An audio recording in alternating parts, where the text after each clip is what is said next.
30 April মানবতা বাঁচাও দিবস পালনের ডাক দিল আনন্দমার্গ। সংগঠনে আগরতলা ডায়োসিসের পক্ষ থেকে প্রকাশিত বিজ্ঞপ্তিতে এই কর্মসূচির কথা জানানো হয়েছে।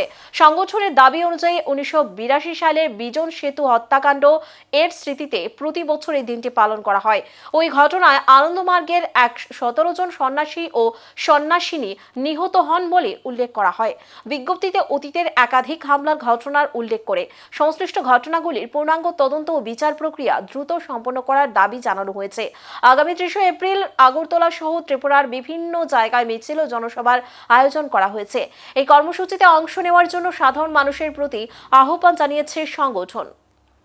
1982 সালের 30 এপ্রিল আনন্দমার্গের 17 জন সর্বত্যাগী সন্ন্যাসিনীকে সিপিএম পার্টি, সিপিএমের গুন্ডা বাহিনী, হারমাত বাহিনী এই দিনে কলকাতার বিজন সেতুতে নির্মমভাবে পেট্রোল দিয়ে জ্বালিয়ে পুড়িয়ে হত্যা করেছিল, যার জন্য আমাদের আজকের এই র্যালিটা।